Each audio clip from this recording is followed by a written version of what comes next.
Assalamualaikum warahmatullahi wabarakatuh. Apa kabar semuanya anak-anakku kelas 10?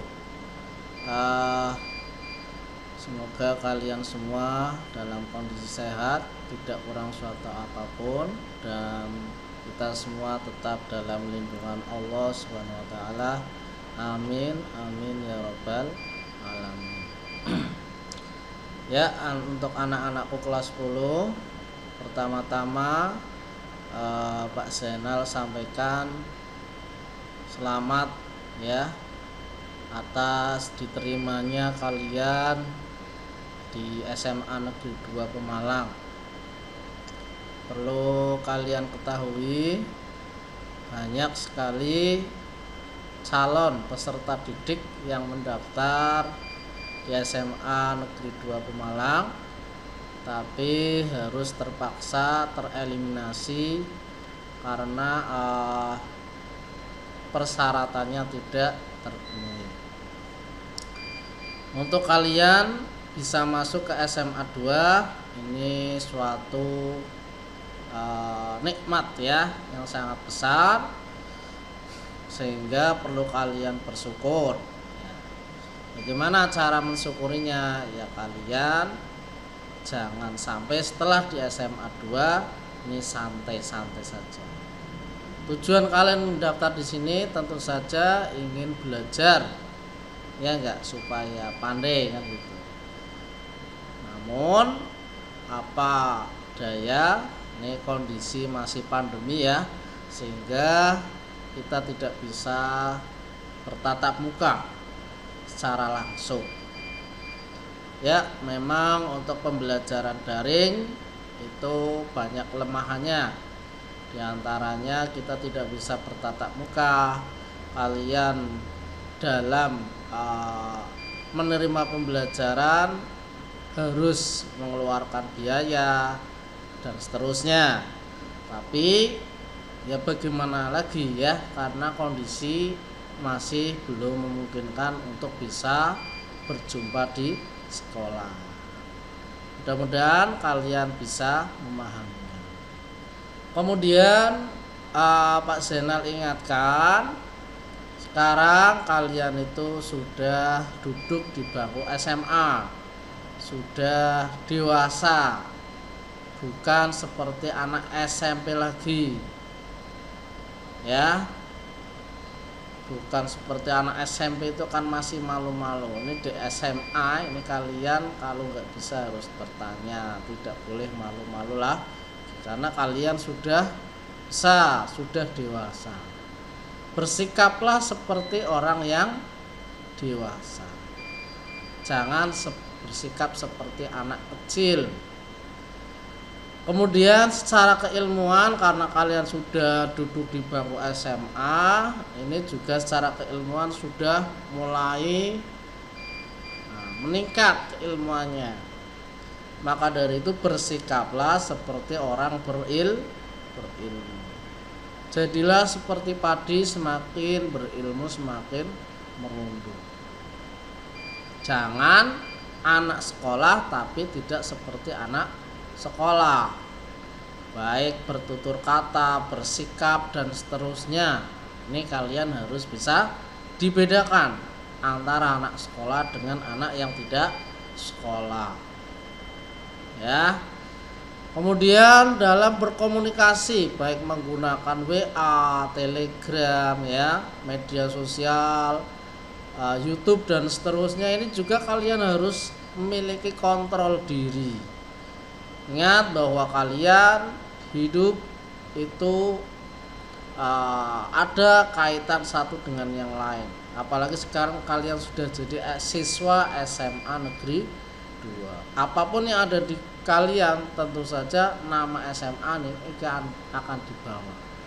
Kalau kalian tingkah lakunya jelek, otomatis SMA-nya pun akan dibawa sopo kae bocah ngomongnya kok kaya kae temen ngendi, sekolah nang ndi, kan kayak gitu ya. Ya, mudah-mudahan kalian bisa memahaminya lebih baik lagi.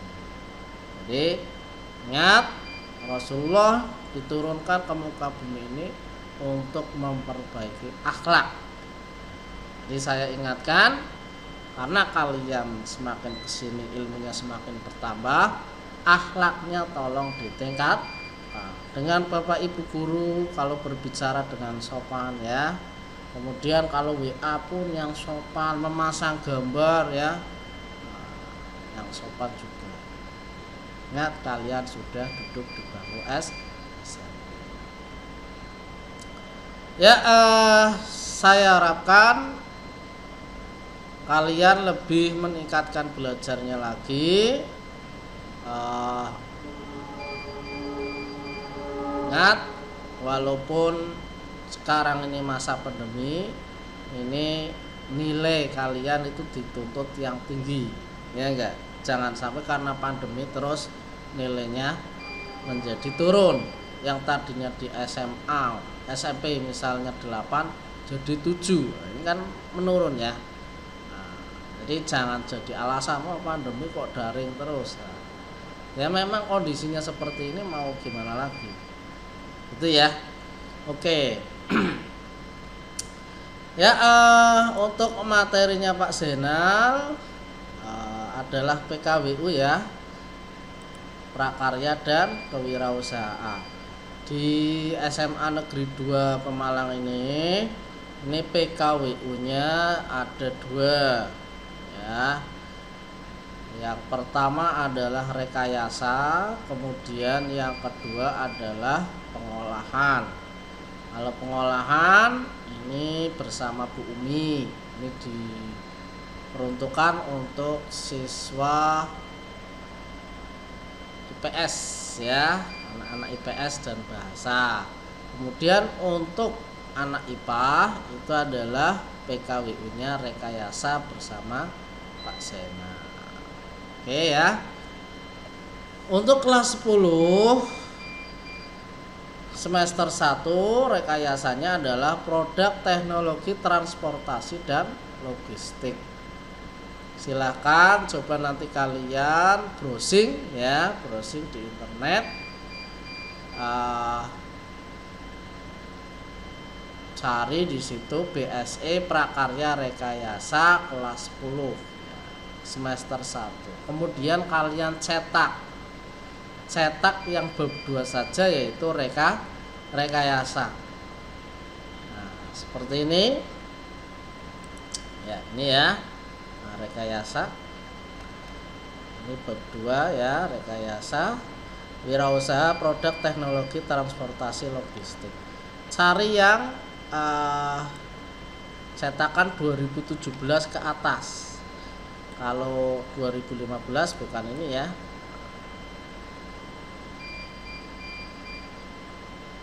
Ya, jadi biar kalian nanti bisa digunakan untuk belajar di rumah. Jadi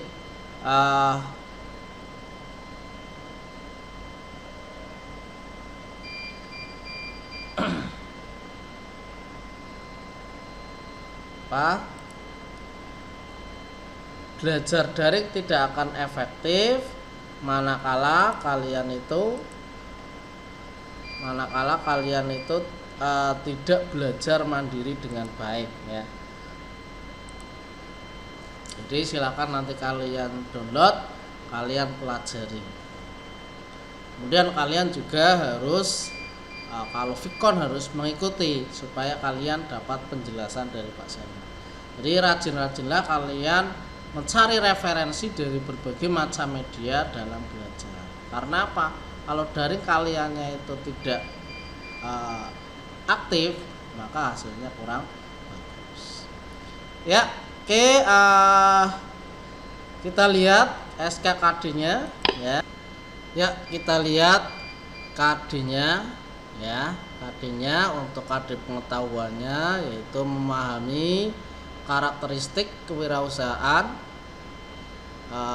misalnya berorientasi ke masa depan dan berani mengambil risiko dalam menjalankan kegiatan usaha. Jadi diharapkan setelah kalian mempelajari bab ini ya, kalian mampu memahami karakteristik kewirausahaan. Karakteristik kewirausahaan itu yang bagaimana, sikap-sikap apa saja yang harus dimiliki. Ini kalian harus memahaminya ya. Nanti akan kita bahas lebih lanjut. Kemudian untuk keterampilannya kalian mampu mengidentifikasi karakteristik kewirausahaan berdasarkan keberhasilan dan kegagalan usaha. Ini KD-nya, ini biar kalian nanti belajarnya terarah. Kemudian untuk peta konsepnya, ini peta konsepnya adalah yang pertama kita belajar mempelajari karakteristik kewirausahaan, kemudian perencanaan usaha, produk, teknologi, transportasi dan logistik. Kemudian setelah perencanaan baru proses produksi, perancangan dan produksi ya, teknologi, transportasi dan logistik. Kemudian penghitungan biaya produksi, kemudian pemasaran dan evaluasi hasil kegiatan. Tujuan daripada pembelajaran prakarya ini nanti kalau kalian sudah mendownload BSI-nya, kalian di situ juga ada. Saya jelaskan. Yang pertama, menghayati bahwa akal pikiran dan kemampuan manusia dalam berpikir kreatif untuk membuat produk, teknologi, transportasi, logistik serta keberhasilan manusia adalah anugerah Tuhan. Artinya apa? Ya, tujuannya adalah supaya kita bisa mensyukuri anugerah Tuhan yang berupa akal pikiran sehingga kita bekerja ya, memindahkan logistik ini bisa dibantu dengan alat-alat transportasi. Alat-alat transportasi itu kan alat-alat rekayasanya manusia supaya bekerjanya jauh lebih mudah lah. Kemudian berikutnya menghayati perilaku jujur, percaya diri dan mandiri serta sikap bekerja sama, gotong royong dan seterusnya. Ini adalah karakteristik dari seorang wirausahawan. Jadi belajar PKWU, prakarya dan rekayasa, prakarya dan kewirausahaan itu mudah. Yang sulit itu adalah membentuk karakteristik kewirausahaan, jiwa wirausaha yang tadinya biasa jiwa konsumtif menjadi jiwa produktif. Ini yang sulit ya. Kalau jiwa kita masih konsumtif itu apa yang kita lihat ini akan menjadi sampah saja ya. Lihat kayu, lihat pepohonan, lihat air terjun, ini semuanya akan berakhir pada sampah gitu ya. Tapi kalau kita sudah memiliki jiwa wirausaha, sampah pun bisa menjadi uang. Kalau kita masih berpikiran konsumtif, lihat air terjun paling banter ya, ini air terjun enaknya untuk selfie, untuk berenang dan seterusnya kan gitu ya. Wah, kalau lihat sinar matahari, wah ini enaknya untuk menjemur pakaian. Tapi kalau kita memiliki jiwa wirausaha, lihat air terjun, wah ini bisa dimanfaatkan untuk membangkit listrik kan gitu ya.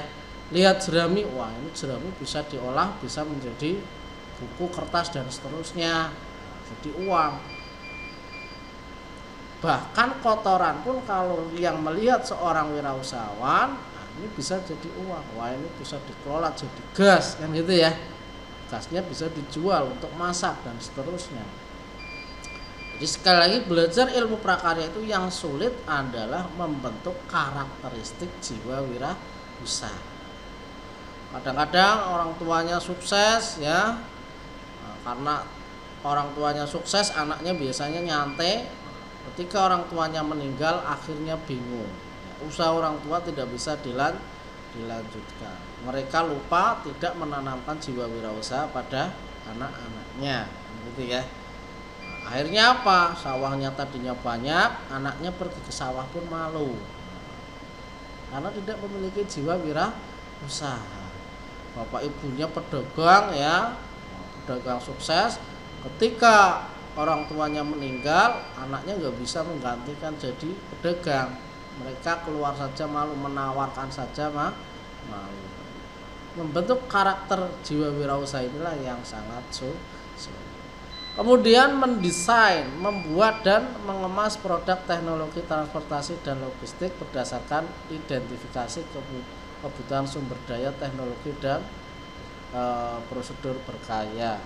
Jadi diharapkan nanti setelah kita mempelajari PKWU ini mampu mendesain, ya, membuat, mengemas, menciptakan, memproduksi, mampu enggak? Diharapkan mampu. Kemudian mempresentasikan, memasarkan produk teknologi transportasi dan logistik. Melakukan evaluasi pembelajaran wirausaha produk teknologi transportasi dan logistik. Ini adalah tujuan daripada pembelajaran kita. Diharapkan setelah kita mempelajari PKWU ini kita mampu semuanya. Oke. Mungkin karena kalian di kelas 10 itu sudah belajar ilmu prakarya, ini Pak Zainal cuma menyinggung sedikit ya. Barangkali ada yang belum paham prakarya itu apa sih ya. Jadi prakarya itu, pra itu artinya sebelum, karya itu artinya ya berkarya. Ya. Jadi prakarya dan kewirausahaan itu artinya ya ilmu yang mempelajari berbagai macam keterampilan usaha. Nah, keterampilan usaha inilah yang nanti yang akan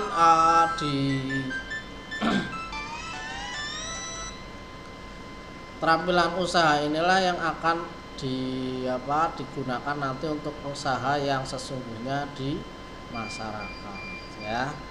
Ini ada rekayasa, ada budidaya, ya, ada kerajinan dan seterusnya, macam-macam. Ya, ini cabang daripada ilmu prakarya, ada budidaya, ada rekayasa, ada kerajinan, ada pengolahan, ya. Nah, ini budidaya, ada budidaya jagung, budidaya sayuran, ya. Rekayasa ini adalah produk-produk teknologi, kerajinan tangan, ya. Kemudian pengolahan, mengolah bahan makanan, ya. Nah, dari bahan mentah menjadi yang lebih kualitasnya lebih tinggi lagi. Oke, ini bisa kita jelaskan, ya. Budidaya itu apa? Usaha untuk mengembangbiakan atau menumbuh kembangkan makhluk hidup. Nah, usaha untuk mengembangbiakan, menumbuh kembangkan makhluk hidup. Jadi sebenarnya untuk mencari uang itu tidak susah-susah amat, asal kita memiliki jiwa wirausaha. Di rumah pun, ya, di kebun kita pun kita bisa menghasilkan uang. Dengan budidaya, mengembangkan tanaman, hewan dan seterusnya, itu kita bisa menghasilkan uang. Kemudian ini di sini ada videonya, ya, coba kita lihat. Ini ada budidaya belut. Pernah makan belut nggak? Ya, kalau kita makan belut itu satu porsi itu sampai 25.000, ya, padahal di sawah itu banyak. Tapi zaman dulu, kalau sekarang belut sekarang di sawah sudah nggak ada, ya. Nah, maka harus dibudidaya. Budidayanya cukup mudah. Nah, ini kita percepat saja. Wah, ini budidaya belut, ya.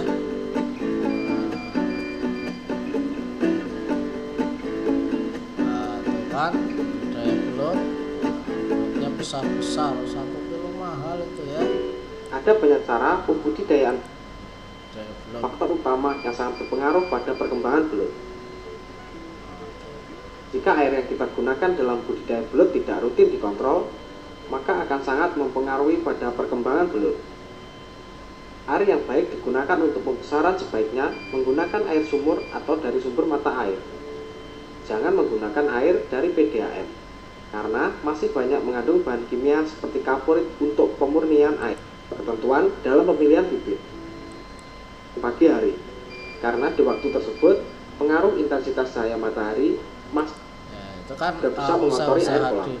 di rumah ya. Oleh karena itu, Usaha-usaha di rumah, usaha-usaha di rumah saja yang kan 14, bisa untuk proses mendapatkan pemanenan uang. bisa dilakukan Yaitu budidaya belut ya.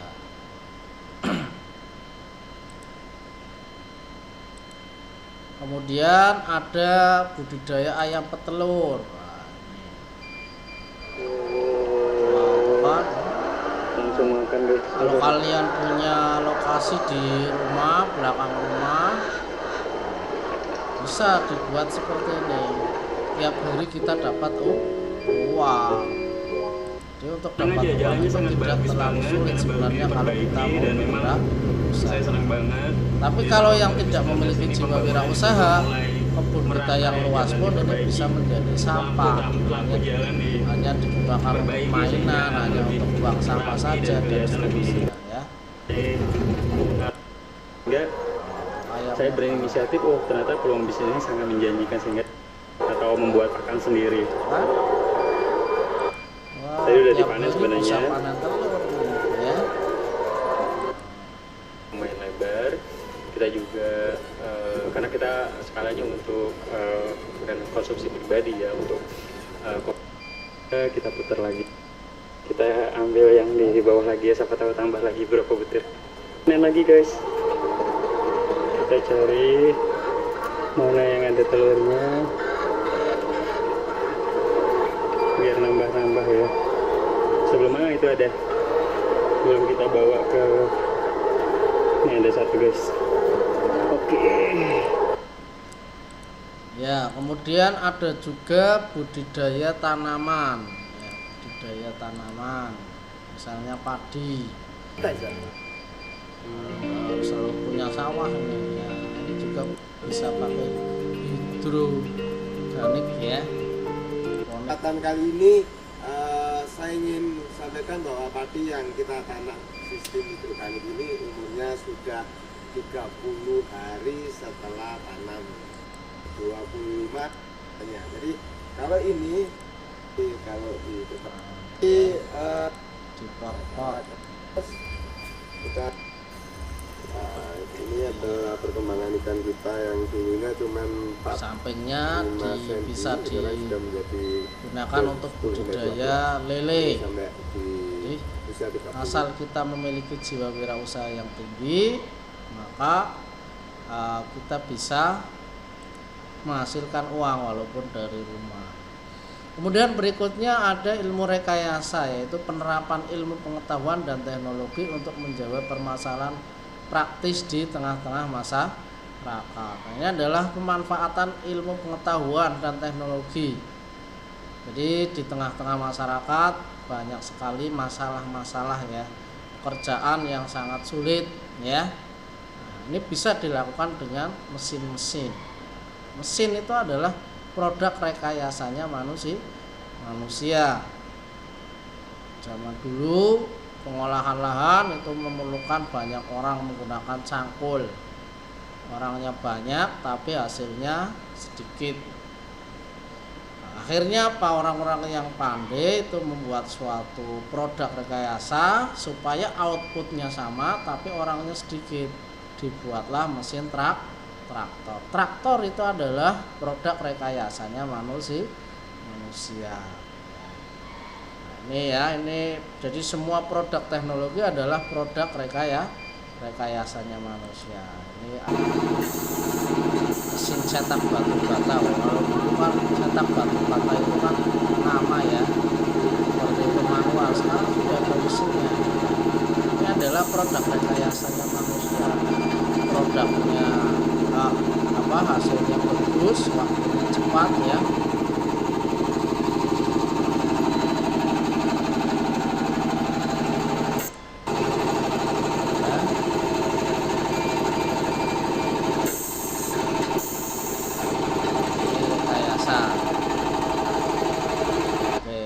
Kemudian ada misalnya alat adalah produk rekayasanya manusia.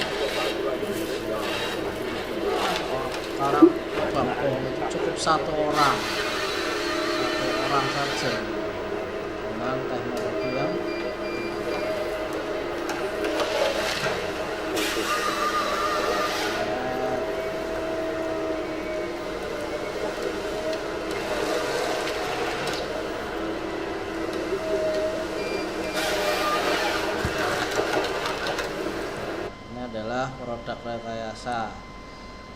kewirausahaan rekayasa. Kemudian berikutnya ada kerajinan. Kerajinan adalah daya kreativitas tangan manusia untuk menghasilkan karya atau buah tangan. Ya.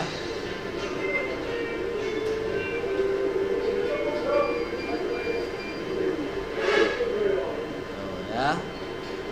Buat bunga kertas langsung dari pengrajin. Dari kayu-kayu bekas, kalau yang memiliki jiwa wirausaha pun bisa jadi uang. Tapi yang berjiwa konsumtif, langsung buatan dari kalau yang berjiwa konsumtif ya tidak bisa menjadi uang, jadinya sampah. Wah, enaknya untuk kayu bakar saja kan gitu ya. Nah, itu hebatnya yang memiliki jiwa wirausaha dan yang tidak memiliki jiwa wirausaha. Kemudian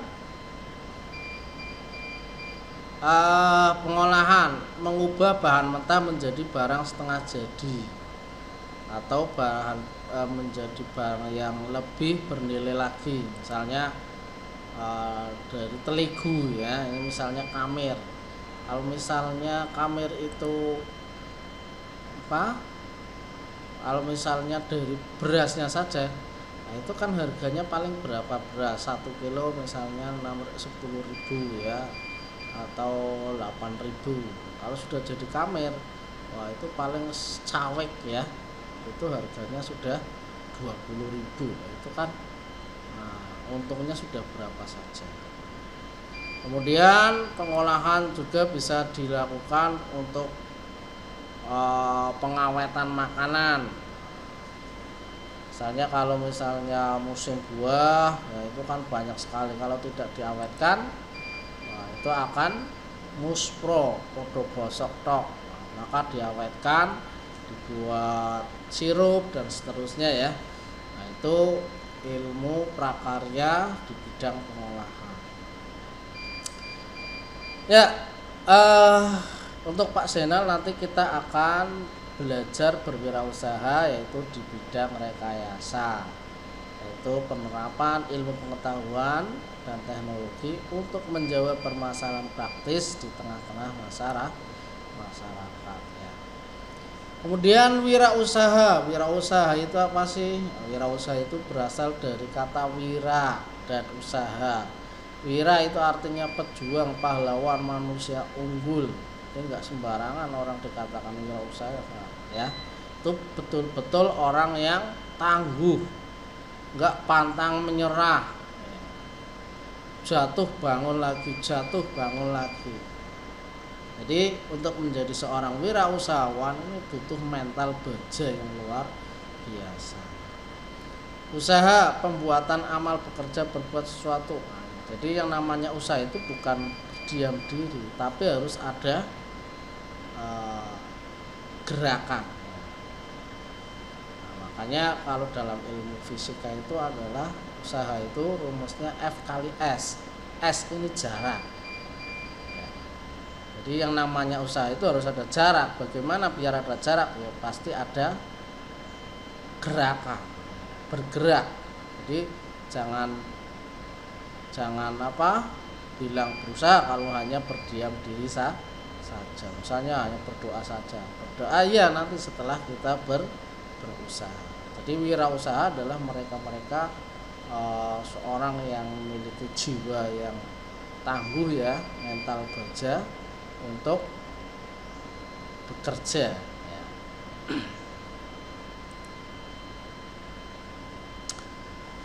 Nah, seorang wirausahawan itu memiliki karakteristik. Nah, ini diharapkan kalian dengan belajar ilmu prakarya ini kalian memiliki jiwa kewirausahaan. Seperti tadi sudah saya singgung bahwa belajar PKWU itu mudah, yang sulit adalah menanamkan jiwa wirausaha, menanamkan karakteristik jiwa wirausaha pada diri kalian, pada diri kita semua ya.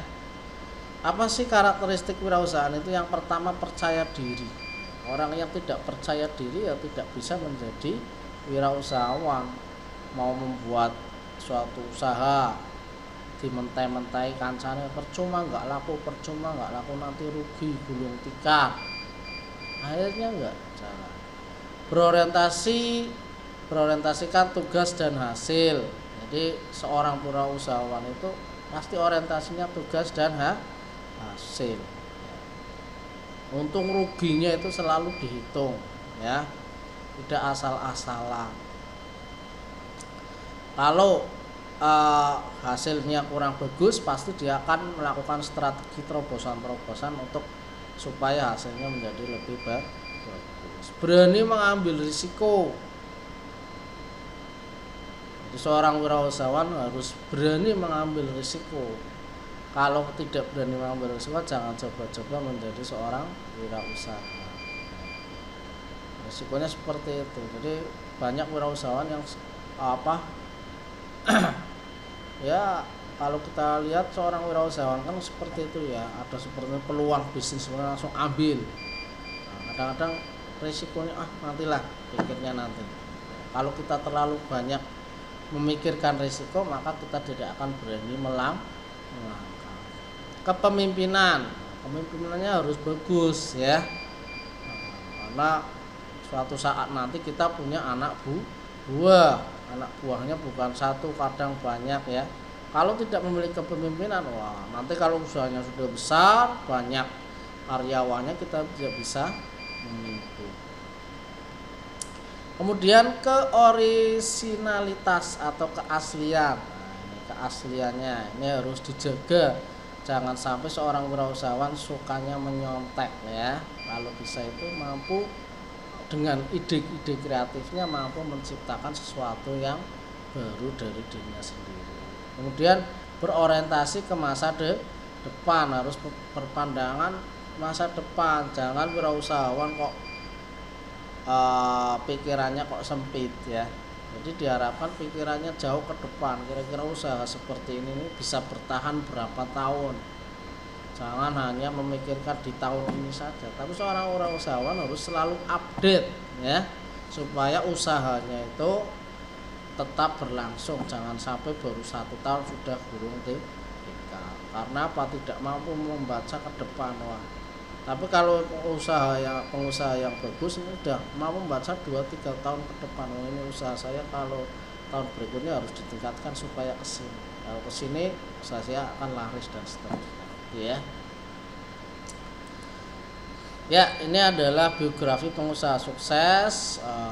Biografi pengusaha sukses yang bisa menginspirasi kita, ya, menginspirasi kita agar kita lebih bersemangat dalam berwirausaha. Ada Bob Sadino, ini diawali dari penjual telur ya. Siapa yang nggak kenal Bob Sadino? Perusahaannya banyak. Khairul Tanjung juga sama seperti itu. Dia dari nol ya. Bob Sadino ya.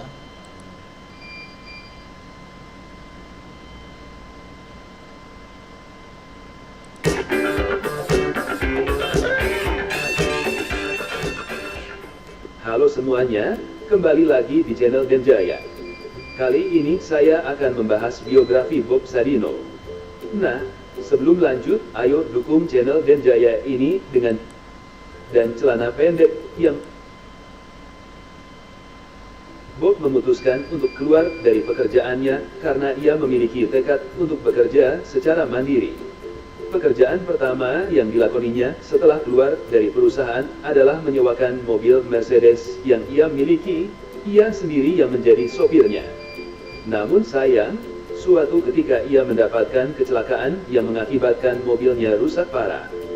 Karena tak punya uang untuk memperbaikinya, Bob beralih pekerjaan menjadi tukang batu. Gajinya ketika itu hanya Rp100. Ia pun sempat mengalami depresi akibat tekanan hidup yang dialaminya.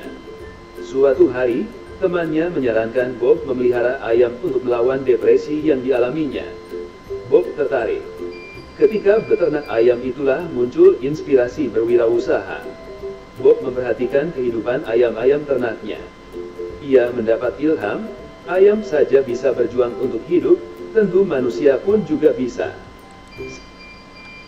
Yaitu Bob Sadino ya.